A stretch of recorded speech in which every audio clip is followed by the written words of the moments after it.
Good morning. My name is Joe Neguse, and I'm honored to be the representative-elect for Colorado's 2nd Congressional District. The election results this past November give me so much hope that together we can restore the future for my newborn daughter's generation. And when my colleagues and I take the oath and are sworn into the 116th Congress in just a few days, that will be our focus, to stand up for our children's future and for the future of working families across our country. Unfortunately, as we have seen this past week, we have a long way to go to restoring common sense in Washington, D.C. We watched President Trump drive our nation into a needless and destructive Trump shutdown right in the middle of the holidays.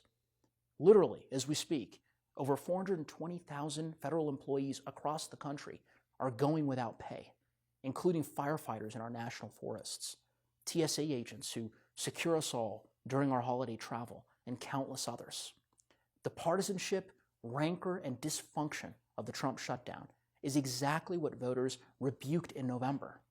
And that is why, on January 3rd, when the new Democratic House majority arrives, we will bring the hope, vision, and goals of effective governance back to the forefront.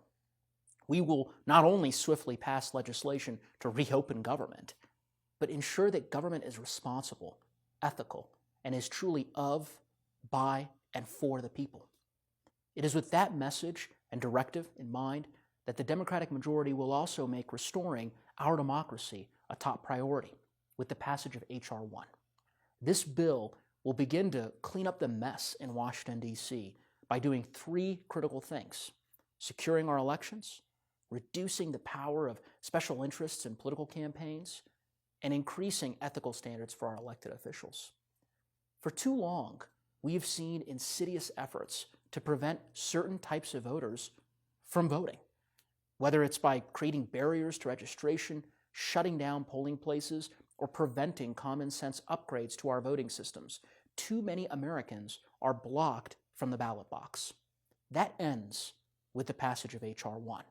We will work not only to automate voter registration, but also to expand access to voting through early, absentee, and in-person methods. Here in Colorado, where we've taken many of these same steps, we've seen people engage in their democracy in record-breaking numbers, including in my district, District 2. It's long past time we do the same at the national level. H.R. 1 will also work to protect the security and the sanctity of our voting systems against nefarious attempts from outside sources to influence our elections. And because voting is one of the most important of our civil rights, we will commit to full reinstatement of the Voting Rights Act, which in recent years has been weakened by hostile and wrong-headed court decisions. Put simply, every vote matters and every vote must count. The second tenet of H.R. 1 is to make our campaigns clean and deprive big money of its ability to drown out the voices of regular citizens. H.R. 1 will require complete disclosure of political spending by special interest groups. It will clean up our oversight of elections and amplify the voices of everyday Americans, not big business. Finally, Democrats will clean up the culture in Washington, D.C.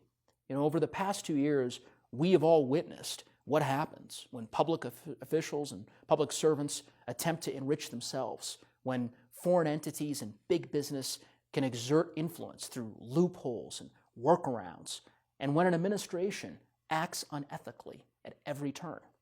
The result is higher healthcare costs, hardworking families struggling to keep up, more pollution in our air and our water, and now, literally a Trump shutdown of our own government.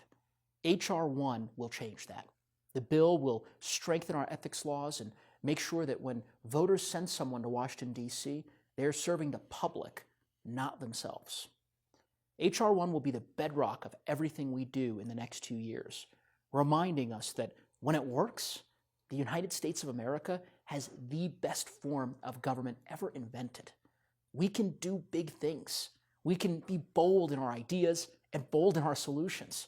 We can take bold action to lower healthcare costs and prescription drug prices, raise paychecks, end gun violence, rebuild our infrastructure, and fight climate change. But we know that first, We have to restore trust, faith, transparency, and hope in our government and remind Americans that this government truly belongs to all of us. The Democratic majority is going to do just that, and H.R. 1 is the first step in that process. Happy holidays from my family to yours, and I wish you and your families a healthy and happy New Year.